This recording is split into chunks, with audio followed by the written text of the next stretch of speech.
If you started taking creatine this year, there is a good chance you started because someone told you your body was running on empty. I'm not going to tell you to stop. I take it. But there are three claims being made about women and creatine: strength, brain fog, and sleep. One of those claims holds up well. One has been quietly misquoted, and one of them, when you go and read it, is five women.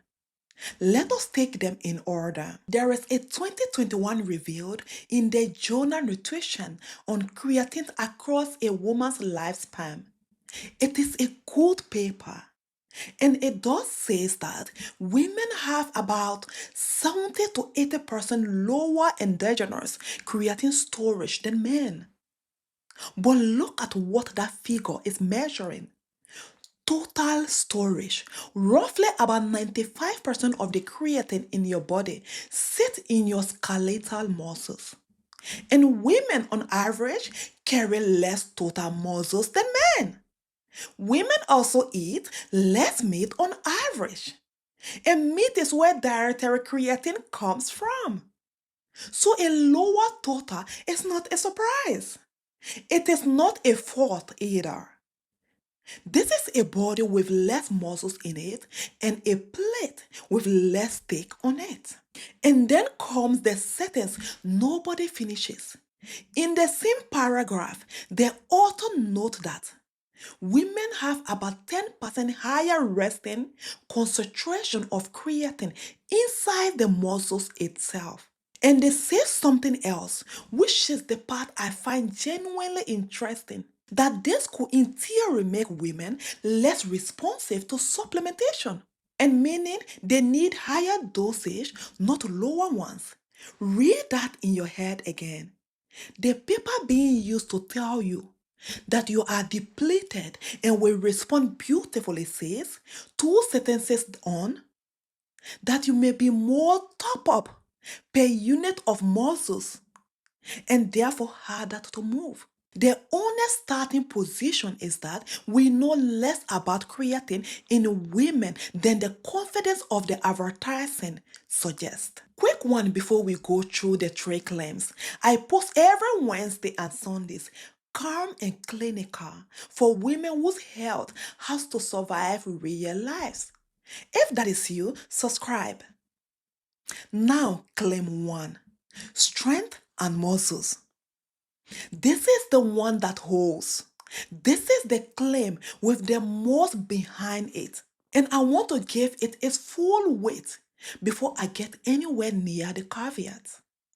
Earlier this year, a systematic review pulled together 7 randomized controlled trials of creatine monohydrate in postmenopausal women.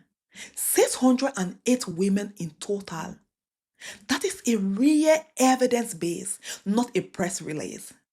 Creatine did not build muscles in these women. Resistant training did. Creatine let them do slightly more of the work that build the muscles. In a review of 7 trials, in 608 postmenopausal women, creatine produced about a third of a kilo more lean mass and about 7.5 kilo more on a leg press against placebo. But here is the condition almost nobody repeats. The benefits show up at 5 grams a day or more, combined with resistant training. And the trial that used 3 grams or less with no resistant training, there was no measurable effect at all. Which means creatine is not a substitute for lifting. It is a multiplier on lifting. If there is nothing to multiply, there is nothing to gain. Now let me be honest about the size of it, because this is where most videos stop being useful. A third of a kilo of lean mass over several months is small. You will not see it in the mirror. Bone density did not move at all in this review. But 7.5 kilos on a leg press is not nothing. That is the differences years from now between getting up the floor unaided and not. I will take that. I do take it. Claim 2, brain fog. The dose is the whole story here. This is the claim that took creatine out of the gym into your perimenopause feed. And there is a real trial behind it. It is called concrete menopause, double-blind, randomized in perimenopausal and menopausal women. Reaction time improved by about 12% against 1% on placebo. And brain scans show roughly a 16% raise in creatine in the frontal region. Genuine result. I'm glad someone ran it. Then look at how it is built and at what is on the label of the tube you are told to buy. If you are taking creatine for your brain fog, there is a good chance you are taking the muscle's dose.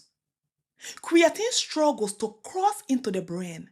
Your muscles take it first. So the brain research does not run at 3 to 5 grams. It runs at 10 to 20 grams. Darren Condell is probably the most cited creatine researcher in the whole world, and he is firmly in favor of the stuff. Here is what he says about the amount most women are being sold. If you are only taking 3 to 5 grams, you will definitely get the muscles benefit. But will you get the brain benefit? There is, in his word, a small chance. So this is not a video telling you creatine does not work. No, this is a video telling you that the dosage on your shelf was chosen for your legs. Now hold that next to the trial itself. 36 women split across 4 different groups. So the result everyone is citing came from roughly 9 women over 6 weeks. And the dosage that produced it was 1.5 grams of creatine hydrochloride, a different compound again. Condell is blunt about those new forms. Hydrochloride does have evidence behind it, but it has never been shown to be safer or more effective than plain monohydrated. So 3 different numbers, and the one in your cupboard matches either of them. That does not make the claim false. It means almost nobody repeating it has checked which number they are repeating. What improved in that trial was reaction time, mental speed. That is not the thing you mean when you say brain fog. You do not mean you have got slower at pressing a button. You mean you walk into a room and could not retrieve why. Or you lost a word you have used 1,000 times before. Memory and word finding were not what they measured. When researchers reviewed the whole body of creatine and cognitive work in 2024, they concluded that it failed to support the theoretical basis of an effect on cognitive at all. Condell's own summary is the one I will give you. And remember, he is on creatine's side. He says it does not boost the brain. It likely brings level back up to normal after stress. And he says plainly that he thinks it is getting overhyped, specifically around the brain. My verdict on claim 2 is this: it is real and early, at a dose that was picked for a different organ. Claim 3, sleep. This is the weak one. The sleep claim is everywhere at the moment. So let me tell you exactly where it comes from. A study ran 14 weeks of twice weekly strength training with 5 grams of creatine a day. 15 women took part in total. Of those, 5 were perimenopausal. The sleep improved is that group of 5. It also appears in a conference supplement rather than a full peer-reviewed paper. 5 women is not a finding. 5 women is a good reason to run the study. There is one other sleep study in circulation, and it is worth knowing exactly what it found. It put together 21 naturally menstruating women, so premenopausal women, on 5 grams of creatine for 6 weeks alongside resistance training twice a week. Total sleep did go up on the days they trained, but their sleep quality across the 16 weeks did not change. Their overall sleep score did not change. The only thing that moved was how long they slept on training day. So the sleep claim rests on 2 small studies. One in 5 perimenopausal women that has not fully been pre-revealed, and one in 21 perimenopausal women where the single thing that shifted was sleep length on training days. Neither of them is about you at 47 on a Tuesday. I have a rule on this channel. If something has not been through a full pre-review, I do not put it on screen as a study. I have left finding other videos this year for exactly that reason, including one I liked. It is not a rule I'm inventing today for creatine, so claim 3 is not a false. It is unfinished, and unfinished is being sold to you as established. Creatine is genuinely one of the safest things on the shelf. In healthy adults with normal kidney function, there is no evidence of kidney toxicity. And in that review of 608 women were mild and no differences from placebo. But there is something that happens on blood tests that frightens women every year. And it is completely avoidable. If you take creatine and then have a routine blood test, your kidney result can come back looking worse, while your kidney are completely fine. Here is why. Creatine breaks down into substance called creatinine. Creatinine is the exact thing your kidney blood test measures. So more creatine going in can mean more creatinine showing up. The number moves because of the supplement, not because anything is wrong. So do this. Tell whoever takes your blood test that you take creatine. Say it before the test, not after the result come back and you spend a weekend frightening. That is not a disclaimer. That is the single most useful sentence in this video. And there are people who should have a proper conversation before starting rather than after. If you have existing kidney or liver disease, diabetes that has affected your kidneys, if you are pregnant or you are taking medication that is harder on the kidneys, that is a conversation with your own clinician first. Not because creatine is dangerous, but because you are not the population it was tested in. So here is where I land.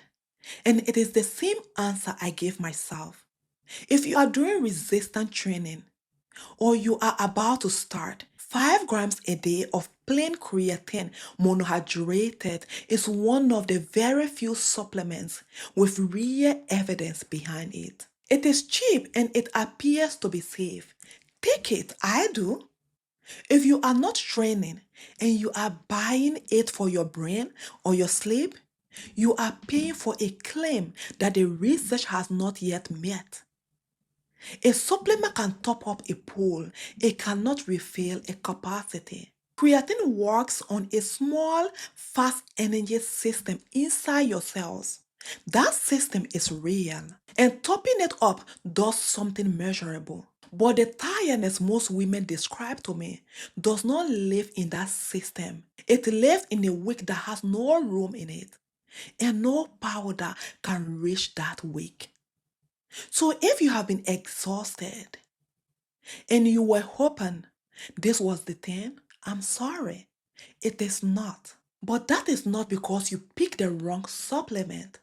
That is because the deficit is sitting somewhere upstream of anything you can swallow. I want to leave you with one sentence from the researcher I have been quoting throughout this video because it is the last thing you will expect from a creatine scientist to say. When he was asked where creatine ranks among everything you could do for yourself, Darren Condell put weight training first, then says aerobic training and sleep comes way before creatine. The man who spent his career on this supplement says sleep matters more than it does. That is the whole reason I wanted to make this video. Not because creatine is bad, but because when we are tired enough, we start shopping for capacity. And capacity is not sold in a tube. If that landed, watch the video next on the 5 capacity and work out next which of yours is actually empty. Knowing which layer the deficit sits is what stops you from treating the wrong one for another year. If this was useful, subscribe and tell me in the comments which claim had you heard first. I'm genuinely curious whether it was the strength, brain fog, or sleep because it tells us something about who is being marketed and how.